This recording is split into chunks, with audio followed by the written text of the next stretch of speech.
Good afternoon, everyone. Welcome to our webinar on the last section of the political process, the section on to serve and protect. So going over, like I said, that the last section of the political process lesson. My name is Paul. I am one of the social studies instructors here at Penn Foster High School.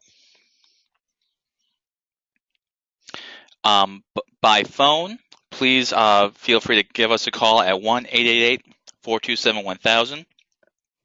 There's an academic support option that gets you into our high school education department, myself, the rest of our instructional staff, as well as our teaching assistants, all very willing and able to answer any questions you all have as you go through your lessons. You can also email us through your help and support page to be able to find answers, as well as, like I said, send emails with questions that you have as you go through the lessons. It's important to know also that in the message center, there are announcements from myself and the rest of the educational team about live help and webinar schedules for this month. And in the future, you'll be receiving messages about August as well.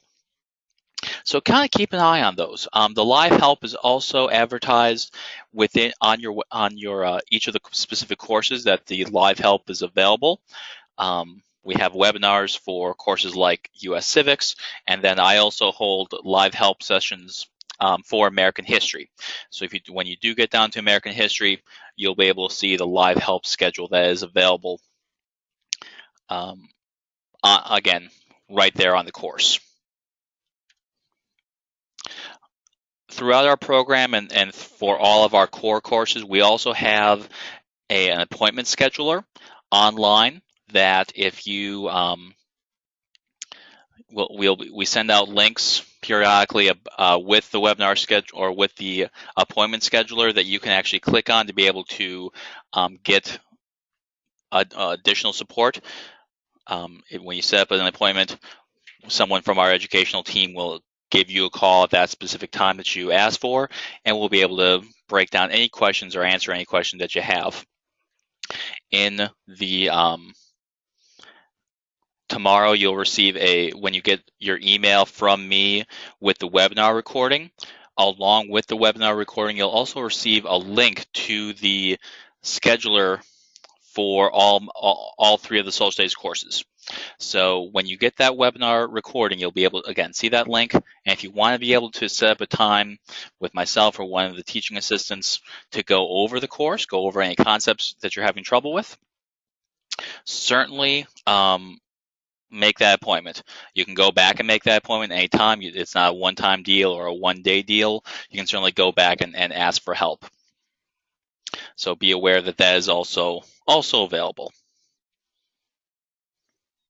And in terms of just a couple of helpful hints I'd like to mention to students, the reading assignments within US Civics and really all the courses are really there to help you, as well as the practice exercises. I really recommend to students when they're having trouble, when they're not understanding something, going back over the reading assignments, going back over the practice exercises within a lesson can really make sure that you're understanding what you've read and be able to go back and ask questions. When you're going over the practice exercises and you find something that you're really not sure of, that's the perfect time to go in for the live help, go back in the help and support page, the appointment scheduler, and find some time to really get some help.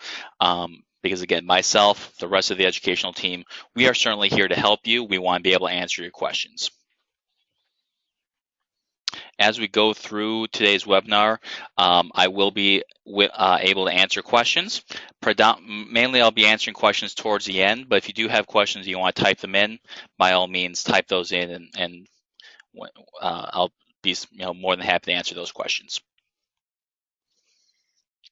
In terms of the webinar today, our four main topics, looking at categories of government revenues and then spending, as well as how our government protects us, how our media works, and then looking at foreign policy, because that, again, how we view ourselves in the world and how we interact with the world is a great way, is a main way of just showing how America is able to protect itself through our foreign policy and our dealings with other countries, and how much we want to deal with other countries. So first off, just paying for federal government. I'm always a big fan of this quote from a conservative member of the Supreme Court back in the 1930s, 1920s and 30s, Oliver Wendell Holmes. He said that taxes are what we pay for civilized society. That in order to have the government that we want, the society that we want, the country that we want, taxes are really essential, and it's how we pay for things, how we set up our tax system, what we gather taxes for, really says a lot about our government and about our society. So our federal government really has two main forms of taxation, and the first one is our personal income tax. You'll notice the government does take out a percentage of our income per pay period. It depends on how much you do make. So our tax system is set up that the more you make, the higher percentage of your income that you do pay. The less that you make, or the no money that you make, the federal government certainly cannot tax as much, or does not tax as much. We also have separate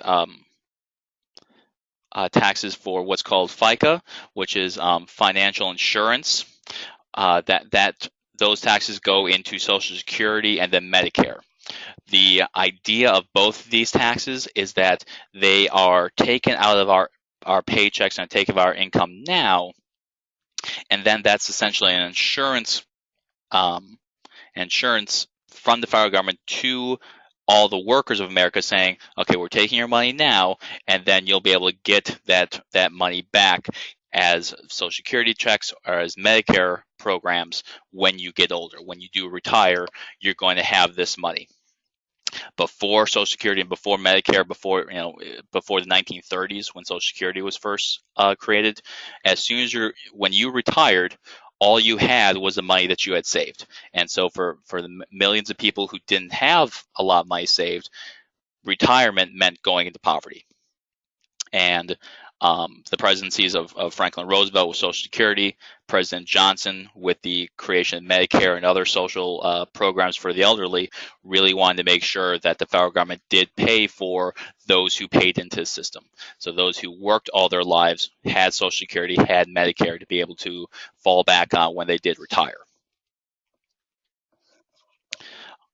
We also have corporate taxes, in which corporations, depending on how well they did, again, corporations that did really well, corporations that made a lot of money, paid off a lot in stocks, they had additional taxes to pay for. Our federal government also has excess tax. Those are taxes that go towards items that our federal government decided that they want to have an extra tax, really to change behavior. So these are not essential items. These are not items that are required of all citizens. They are cigarette taxes, are included liquor taxes, even gas taxes. When our federal government wants to reduce the amount of gasoline used, or the amount of low efficiency cars, when the federal government wants to change those behaviors, they will increase those types of excess taxes. These are also taxes that are at the state and local levels as well, which is our next slide. Looking at how state and local governments are also have their payments set up.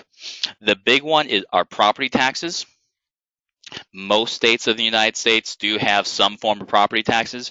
Most of them go towards public school systems. So when you get your bill yearly, or every other year, or twice a year, those property taxes go predominantly towards the funding of public education within a district or within a property. Sales taxes are also part of state and local governments. Taxation on many goods or many services, as well as I mentioned before, the access taxes. So many states will have an amount of gas tax or taxes on, again, cigarettes, alcoholic beverages, those types of things that they want to desensitize those behaviors, cause people to not want to do that as much.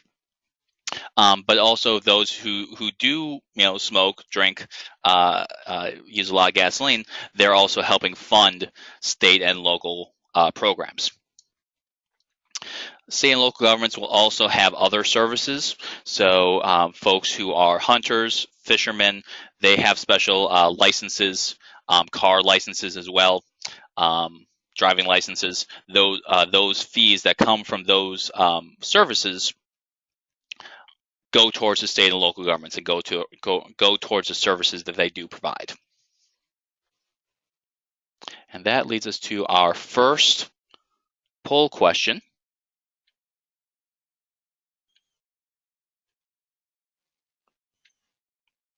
How do county and local governments pay for government? By Social Security taxes, property taxes, or corporate taxes? Give you guys about 10 seconds to answer that question. In what way do county and local governments pay for their policies?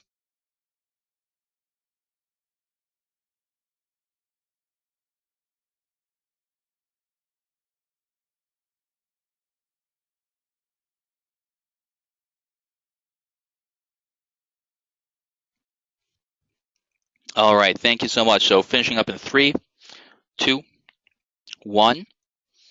All right, thank you. So the answer would have been the property taxes at the state and, again, local county levels. The Social Security taxes and the corporate taxes are done much more at the federal level. So at the federal level, they're at their level, they are paying for Social Security. They're paying, the corporate taxes are going towards federal programs. At the state and local level, those property taxes predominantly are the ones that are paying for different services, paying for public education. That's what property taxes are paid for.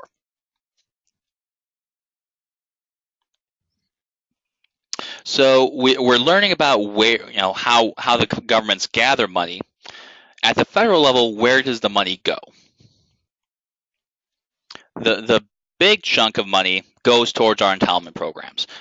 Social Security, Medicare, Medicaid, that are all part of that federal insurance tax on our incomes. Social Security is actually 23% of our federal budget. Medicare is 12% of our budget, and again, that is all paid for through the federal insurance taxing. And our Medicaid program has about 7% of our federal government, of our federal budget, I should say. Our non-defense government administration, which really goes towards funding the executive departments and agencies that are covered in the Government of the United States lesson, that takes up about 19% of our federal budget. So 19% goes towards the programs within the federal executive departments and the agencies, all the independent agencies that are part of the executive branch. About 16% of our federal budget goes towards defense funds. It's called discretionary defense funding, which goes towards funding our troops, paying our troops, going towards the medical needs of our troops as well. About 11% of our budget goes towards paying off interest of our national debt. Since the day our federal government was created, we started a debt. We started in debt. We've very rarely, only a few times in American history, have we had more money come into our federal government than is being paid for. So we've always had a national debt, and in particular, the debt actually goes towards paying off bondholders that buy our debt. So certain countries like China have bought a lot of our debt. Individuals who have U.S. savings bonds are paying off our debt as well. So that interest is paying off those bonds and that debt. Our other welfare programs, mainly the temporary welfare programs, um, go about 6% of our national debt, or our national budget, I should say. And then our foreign aid, which for a number of years has been sort of the one thing that our political parties and our political leaders always seem to not like: how much we pay for foreign aid, or how much we give to other countries, how much we help pay different countries to help rebuild their countries, or try to fund roads, fund irrigation systems. That all of that foreign aid is about 1% of our budget. Very small amount of our budget actually goes towards helping other countries and that foreign aid. A big question of our federal officials, our president, our Senate, our Congress, when they create a budget, they always look at whether or not our funding is in surplus or in deficit. And as I said, in most of American history, we have run in what's called the deficit, that we spend more money than how much we bring in. And again, only in a few times have we had what's called a surplus, that there's more money that is brought into the government than actually is paying off.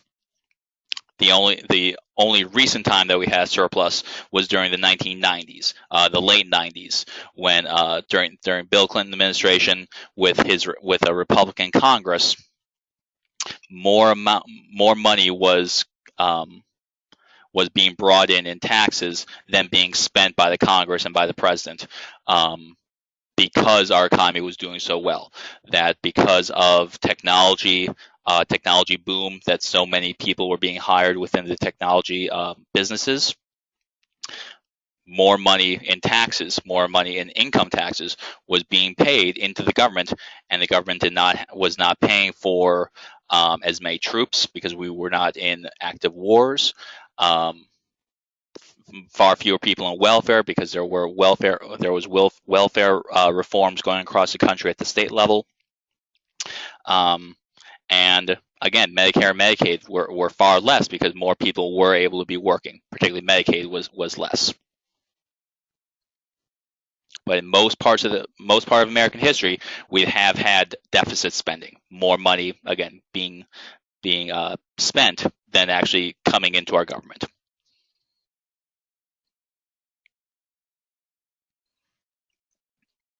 Were there any questions on that section? Just either where money was coming from or what money has been spent on?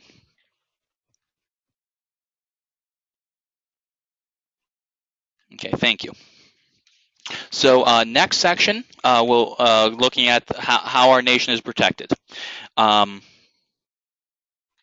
the state and local level, we do primarily have our state level or county level, local level police officers. Their main job: upholding the law, making sure that our citizens are doing what they're supposed to be doing. When we hear about the police, we primarily hear about them collecting evidence for a crime, investigating a crime, and then going into the preparation for prosecution. So before a person is even arrested or put on trial, there is a large amount of investigative work going on at the police level, bringing up the case, figuring out what could be charged, what the crime was, and who did the crime. For those of you who watch some of the different crime shows, or watch some of the investigative reporting done, shows like Dateline, Homicide, Law and Order, those shows, Chicago Law, those types of shows, all kind of look at the police work, and then of course the district attorney or lawyer work. Our armed forces are obviously part of the protection of the nation as well. Our president serves as the commander-in-chief of the armed forces. They are served by the Department of Defense, starting with the Secretary of Defense. Most of the highest level of the Defense Department is meant to be civilian control. So it's not necessarily a military general who is making the decisions on the defense, on military matters. This was decisions made by our founding fathers that they did not want members of the military to have too much control over the government. They saw during the course of the Revolutionary War and before the American Revolution that when military generals, when military officers are in charge of too much political or in charge of too much of the government, it's far too easy for someone in the a military general to feel like they should have more control and take more control and limit rights. So they wanted to make sure that more civilians were in charge of the armed forces at the highest level. Now, of course, we have our Joint Chiefs of Staff, which are the highest ranking members of each branch of the military. And we also have the zones of command across the world.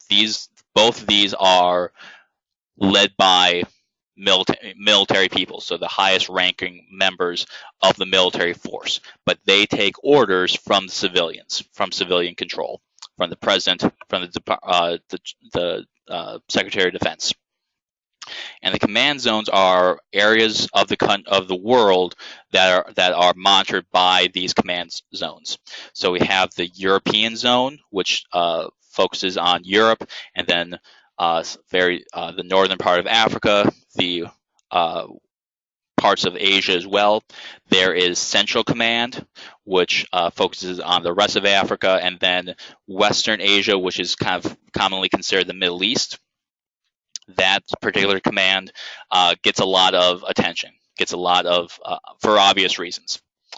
We also have the Pacific Command, which deals with most of Asia as well as islands off the Pacific. Our Southern Command deals with the Americas, South America, and then what we would consider Central America, or all the countries south of Mexico. So starting with Guatemala, Honduras, and then south. And then the last command zone is the North Command, which is the United States, Canada, and Mexico. Our federal policing and intelligence offices that, again, help to keep us safe. These are primarily at the domestic level. So these are policing and intelligence groups that do not go outside the United States. They're only meant to enforce federal American law. And it starts, one group is within the Justice Department, which includes the FBI, or the Federal Bureau of Investigation. So when we hear about the FBI, former FBI Director Comey, they would be in charge of investigations within the United States. So, for instance, with the FBI's investigation of Russian hacking of our American election system, whether or not they had any cooperation with President Trump's campaign, that is under the investigation of the FBI, looking at U.S. federal law. The Justice Department also has the Drug Enforcement Agency, or the DEA. They look at federal drug laws. So if someone is being arrested for having illegal drugs, they are being checked and they're being arrested by the DEA within the Justice Department. Both groups very similar to local police, that they are the investigative body. They are checking to see what law has been broken and by whom. And then it goes to the rest of the Justice Department to actually try the person. Our Treasury Department also has federal policing and intelligence organizations. The Secret Service, who's in charge of protecting the president's family, the vice president, and other members of the federal government. The Treasury Department also has agencies devoted to checking on counterfeiting bills, as well as forgery of documents or of currency. And the ATF, or the Alcohol, Tobacco, and Firearms Division of the Treasury Department, also looks at checking on illegal activities involved in these. So sometimes it's smuggling of firearms from other countries or across the country, or illegal works within by of alcohol or tobacco can also go under the Treasury Department. And again, these are all investigative policing groups. So they are investigating for crimes, and then it's up to the rest of the Justice Department that has lawyers that do actually prosecute criminals. We also have a large group of intelligence agencies. The most notable one is the CIA, the Central Intelligence Agency. Their beginnings as an organization was during the Cold War and World War II, in which they were called the Office of Strategic Services. So they were watching the work of the Germans and of the Soviet Union, or formerly Russia, or now Russia, I should say, that they would be checking for. This is sort of the international investigative body. So the FBI deals primarily with domestic acts against America or against federal policy or federal law. The CIA looks far more at internationally. Will investigate international events that could negatively affect the United States.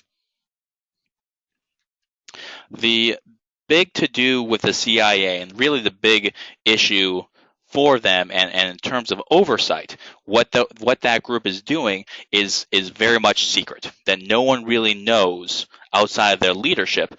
No one knows what the CIA actually does on a day-to-day basis, and that is primarily because their budget is completely secret.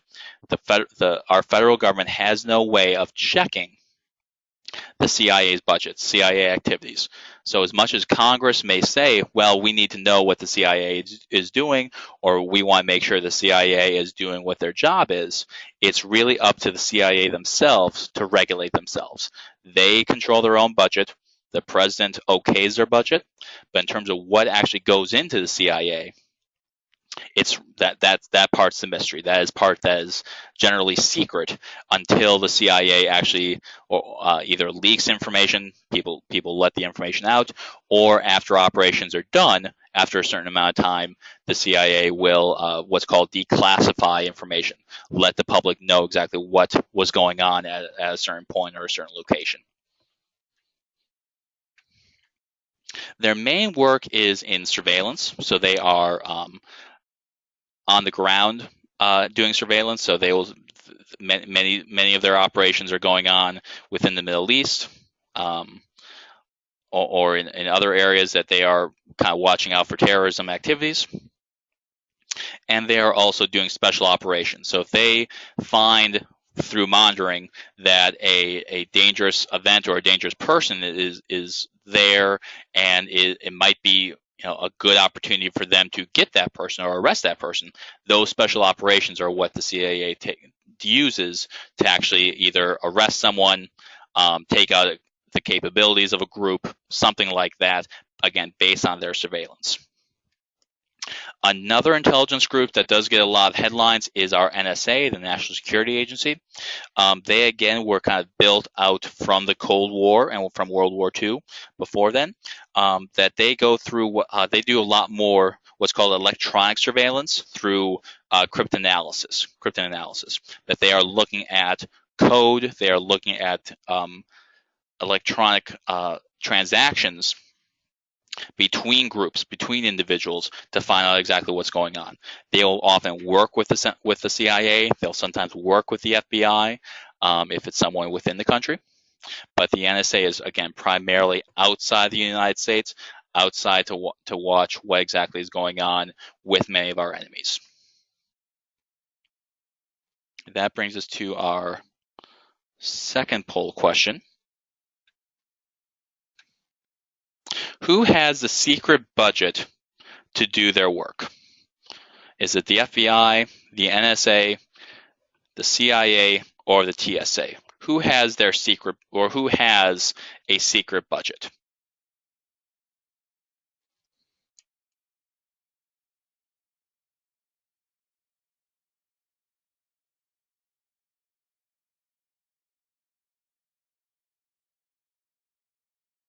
Give you guys about another 5 seconds.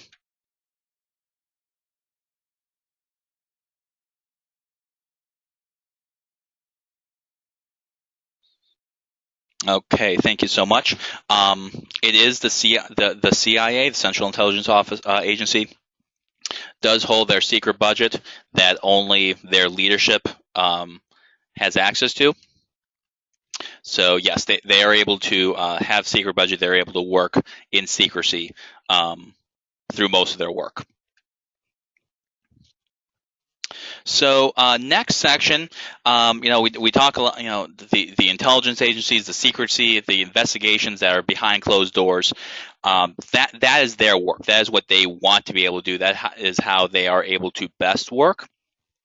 In terms of the media and the way that our politicians and our government interacts with us, it's through the media and it's through openness that work is best done. And in many cases, the people who are able to do well with public or with the media is able to get their opinions out are people who are referred to as mediagenic. So people who are able to be very clear and be very comfortable in debates. People who are able to show and be personable, do very well with speeches. If we think back to many of our more recent presidents, our more recent very good political groups and political and successful politicians, they all kind of make this area or do very well with this. They seem personable. They do well with speeches. They do generally well with debates. President Trump, very very personable throughout his campaign as president. Did a lot with speeches, knew and could use the media very well through most of his campaign. In terms of debates, especially when he debated Hillary Clinton, those were not always his best moments. But in general, he did a great job of being able to work the media and be able to show the people who he was, and people responded very positively in general to his personality, to his speeches, to his viewpoints. Thinking back to our past presidents, Barack Obama, George W. Bush, Bill Clinton, Ronald Reagan, all very personable people, very good at giving speeches, excelled in debates. The study unit, the digital study unit, refers back to presidents from older times, Franklin Roosevelt in particular, and Abraham Lincoln also. The study unit kind of questions how well they would have done in this same type of media environment. Franklin Roosevelt, he became president and was president during the time of radio. So his very booming voice, his very reassuring voice, served him very well as president in the 1930s and 40s. As a man in a wheelchair, a man who had polio, how well would he have done in the same type of environment? Now there are videos, there are pictures of him standing, pictures of him looking like he's walking, but really holding on to the person next to him, his Secret Service agent, walking up to a podium, seeing him actually hold himself up at the podium, looking like he's standing. So even back then, Roosevelt had a very clear knowledge of how he needed to be shown on the media. He wanted to make sure that people saw him as strong, saw him as a able leader. Abraham Lincoln, even though he was a very tall man, about 6'5", 6'6", I believe, he was not a very clear speaker. He did not have a booming voice. He was not comfortable giving a lot of speeches.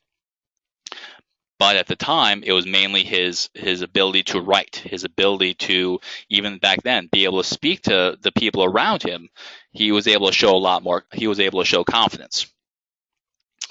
A question that just came up: what about our third-party candidates last year, Jill Stein and Gary Johnson? In the times that they were on television, I think both of them kind of showed some forms of being able to be personable, being able to give decent speeches. that the question of Stein and Johnson is another kind of big question in our media landscape of our country.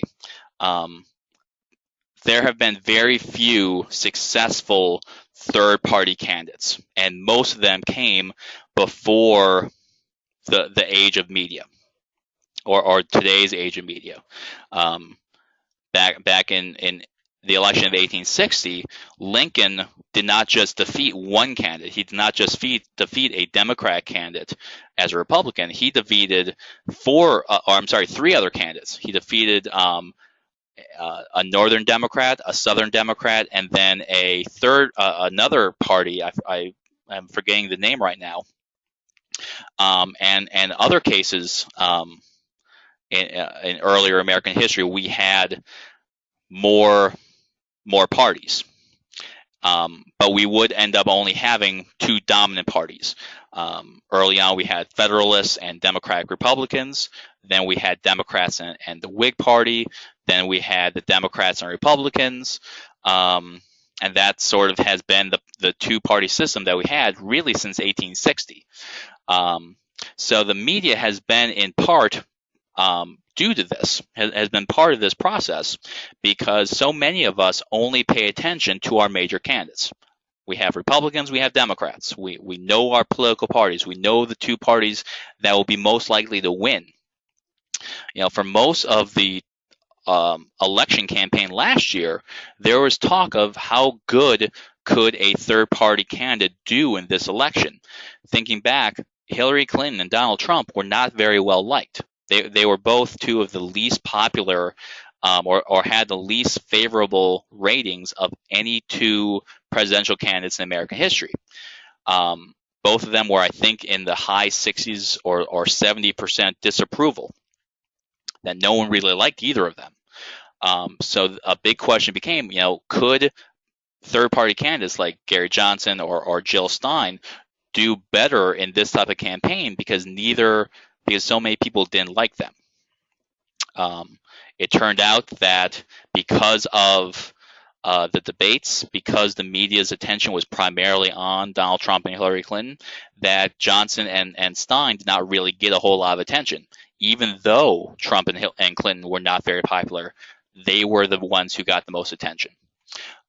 So really the way that the media works is very much how our society and how everyone perceives our elections. That's because the media does not pay attention to third-party candidates, the rest of the public doesn't.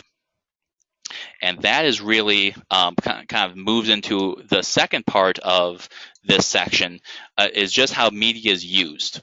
And really the idea of the three big pieces of information that is covered in the study unit and was really really key in our political system.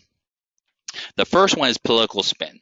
So we watched during the campaign, and we watched during the first 6 months or 7 months of President Trump's presidency, is the power of political spin. That political spin is essentially when you take a fact or you take information and you spin it into your political point of view. And the idea of when President Trump or his administration talks about fake news, they will point to information that perhaps is not completely accurate or is partially misleading that is described in the media and call it fake news. So they're going to take small amounts of facts and spin it to what they consider to be their political narrative of fake news, trying to make their support of their political opinions. President Trump did that quite a bit during his presidential campaign, as well as Hillary Clinton. That when they saw facts that supported their point of view, they would point to those facts and say, "Look, either our government's working, or this system is working, so it needs to stay, or this fact shows that this strategy or this government work is not working, so it needs to change. Healthcare is another perfect example. Recently, you talk to a Democratic a member of the Senate or a Republican member of the Senate, you'll hear very different facts about our healthcare system or about the alternative to our healthcare system in terms of the Republican plan. They both may be right in terms of the facts that they talk about, but it's political spin. They're explaining, they're stating facts that support their point of view. They're spinning those facts into what they want us to believe or what they want us to agree with. On this sort of a similar concept is political rhetoric. The big difference between political spin and rhetoric is that political spin is at least partially based on facts, basically partially based on what's going on. Political rhetoric does not need to do that. Rhetoric is primarily a slogan. So when President Trump said, "Make America Great Again," that's political rhetoric. He's trying to explain his point of view or explaining his views on policy in this rhetoric of "I'm going to make America great again." In Hillary Clinton's campaign, her big rhetoric of being stronger together, or perhaps sticking with the status quo, sticking with the policies of President Obama, she would talk about her policies or talk about issues and kind of have that same point of view, that same the idea of similar policies. The last way media is used is what's called misinformation. So though political spin will change the perspective of a fact or support an opinion with fact, misinformation is sometimes just outright lying or withholding the truth. And again, you will hear, especially in political debates, both sides claiming that the other side is giving misinformation. That President Trump may not be giving the full story about healthcare. Well, Democrats may not be also giving all the truth about healthcare. And so neither one is giving the full bit of information. So they're withholding truth, they're withholding information in order to strengthen their political spin, in order to make their political rhetoric, in order to fulfill their political rhetoric. Are there any questions on this part, on the media, on public opinion?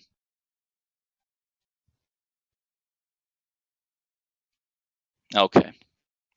As I said, I'll certainly be open for questions as well at the end.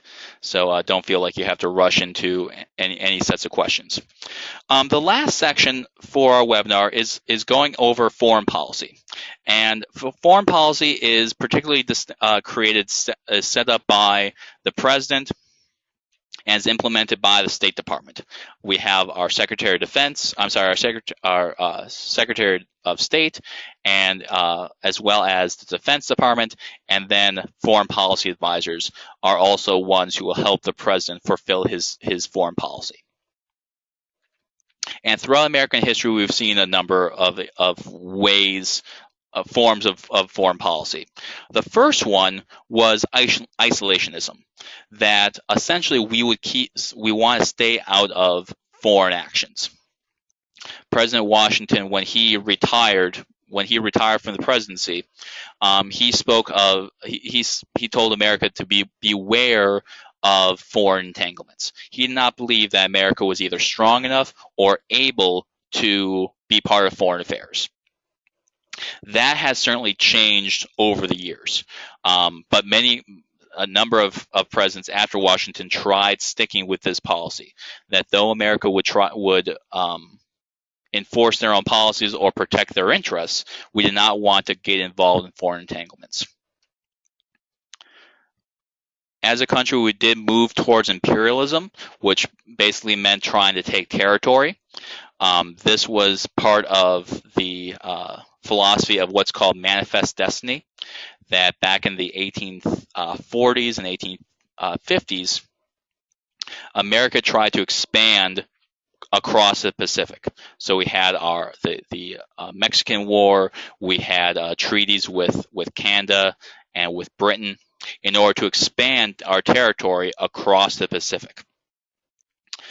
We also had the Spanish-American War in 1898 that established American territories in the Pacific. So we didn't necessarily, even then, we didn't want to necessarily get into foreign entanglements. We wanted to expand American interests. We wanted to build up American territory. Where we really start creating foreign entanglements is the issue of interventionism, and that defends the idea of defending U.S. interests and values. One big example of this is with Franklin Roosevelt, as part of his beliefs of why we should have been involved in World War II, was the idea of the four freedoms. That because we wanted to free the world from freedom of want, freedom to pray or freedom of religion, freedom from fear, we wanted to make sure that all people around the world had these basic freedoms, and that was part again of Roosevelt believing that we should be part of the World War II and continue to have interests and wanting to defend the freedoms that not only Americans have, but the rest of the world should have as well. There have been a couple of other modern differing forms of foreign policy. During the Cold War, we had what's called deterrence with the former Soviet Union, in which we essentially agreed to mutual assured destruction, or otherwise known as MAD. That between U.S. and the Soviet Union, we were both countries were in agreement that at any given point, and very easily, we could both destroy each other very quickly and easily. Both countries had enough nuclear weapons to destroy the world about 20 times over. So we were always wanting to obviously protect our own interests, but neither country wanted to go so far as to cause a nuclear war, to cause a war between the two countries. We were close to it with the Cuban Missile Crisis. When Russians put nuclear weapons on the island of Cuba, America tried stopping them, and we were at a very close impasse. And we were very close to Russians bringing a ship closer and closer to Cuba, and American military, American Navy, standing in between Cuba and that ship.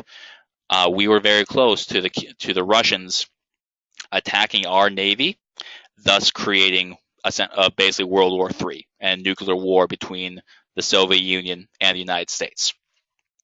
Luckily, President Kennedy of the United States and Nikita Khrushchev of the Soviet Union made an agreement that the U.S. would move our ships, the Russians would take nuclear weapons out of Cuba, and America would take our missiles out of Turkey, which was close to the Soviet Union. So we had an agreement at that point, and that was the closest we've ever been to nuclear war. President Reagan set up a policy called Star Wars, in which he wanted to have a missile defense system that was attached to our satellites. That was not nearly as close as the Cuban Missile Crisis in terms of nuclear war, but it did again show a willingness for America to defend itself. And the Russians were not big fans of Star Wars because they did not want Americans to have missiles in space that could very possibly send missiles into Russia. So these different situations would cause the Soviet Union and America to set up agreements and set up strategies that would allow both sides to come away and not be and not cause nuclear war. America also set up a policy of containment with the Soviet Union during the Cold War. The Marshall Plan after World War II set up America as basically a benefactor, a financing of the rebuilding of Western Europe. So because America was able to set up this Marshall Plan, be able to be a leader in rebuilding the rest of Europe, it kept Russia from being able to expand with their territory into Europe, or farther into Europe, I should say. The Korean and Vietnam Wars were also part of this containment policy, that our U.S. government believed that if North Korea and North Vietnam became communist, they would later expand into the southern countries. This would end up happening in Vietnam. South Vietnam would collapse and become Vietnam would become one communist country. It did not happen in Korea. Even today, as we probably already know, North Korea remains communist. It remains a totalitarian state. South Korea is a Democratic Party ally, or not a Democratic Party, I'm sorry, a Democratic country, and an ally of the United States.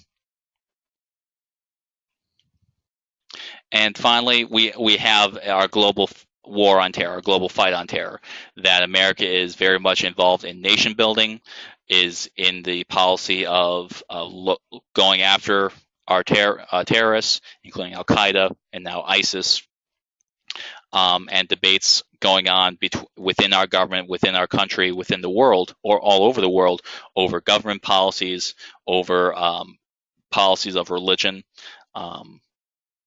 Most of our political leaders have been very specific in saying that this is not a war against Islam, not a war against a religion, it is a war against terrorism, as well as military plans. What do we do in countries that might have some terrorists in it?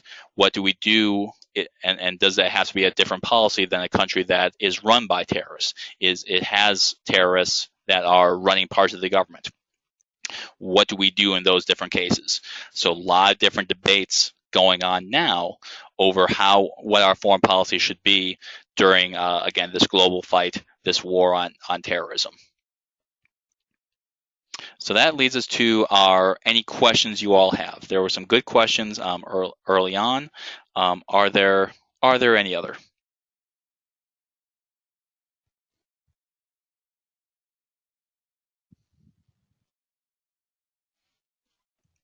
Well, thank you all for attending. I will stay online for another 5 minutes or so. If you have any questions, let me know. Otherwise, tomorrow you will receive an email with the recording as well as the scheduler for any appointments that you all would like to make to get any additional help with your program. But thank you again. Have a great day and good luck with your program.